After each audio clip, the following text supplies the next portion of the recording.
안녕하세요. 청사녀입니다. 최근 들어 몇몇 은행들이 파산했다는 뉴스가 들려오고 있는데요. 금융위기의 전조 증상이라며 공포에 떨고 계신 분들도 있을 것이라 생각합니다. 이러한 생각에도 어느 정도 일리는 있습니다. 금융위기라는 것이 은행들이 위험에 빠진다는 것을 의미하는 것이기 때문입니다. 하지만 은행 몇 개가 위험에 빠진다고 해서 이것이 반드시 금융위기로 이어지는 것은 아닙니다. 따라서 언론에 휘둘리지 않기 위해서는 확실한 기준점이 있으면 좋을 텐데요. 오늘 소개해드릴 TED 스프레드가 바로 그 기준점입니다. 먼저 TED가 뭔지 알아보겠습니다. T는 미국 단기국채인 T-B를 의미하는데 여기서는 3개월 만기 미국채 금리를 사용합니다.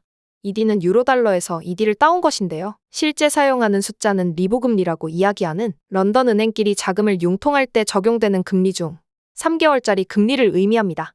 은행들끼리도 서로 간에 돈을 빌리거나 빌려줄 때 공짜는 아니거든요. 스프레드라는 단어는 차이를 의미합니다. 다시 정리하면 TED 스프레드를 구하는 공식은 3개월 만기 리보금리에서 3개월 만기 미국채 금리를 빼는 것입니다. 경제가 정상적으로 돌아가는 시기에 TED 스프레드는 0.1%와 0.5% 사이에서 움직이게 됩니다. 하지만 금융위기가 닥치게 되면 TED 스프레드는 비정상적으로 확대가 되는데요. 2008년 세계 금융위기 당시 4.57%까지 확대된 적이 있습니다. 또한 코로나가 처음 확산되던 시기에도 비정상적으로 확대되는 모습을 확인해 볼 수 있습니다.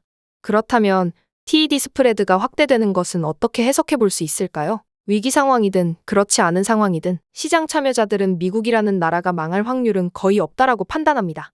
따라서 두 가지 상황에서 미국 채권의 금리는 큰 변화가 없습니다.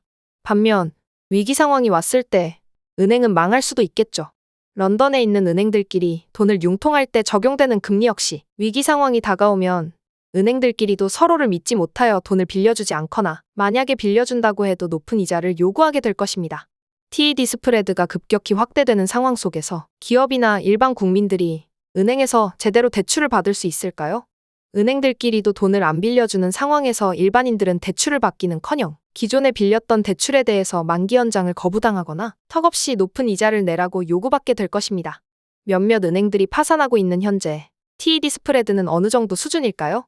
3개월 리보금리가 현재 5.02% 수준이며 3개월 미국채 금리는 현재 4.66% 수준입니다. 따라서 TED 스프레드는 현재 0.5% 이내이며 금융위기를 이야기할 만한 수준은 절대 아니라는 거죠.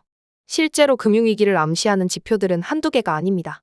TED 스프레드뿐만이 아니라 여러 가지 지표들을 주기적으로 모니터링하며 시장 상황을 항상 체크하시길 당부드립니다.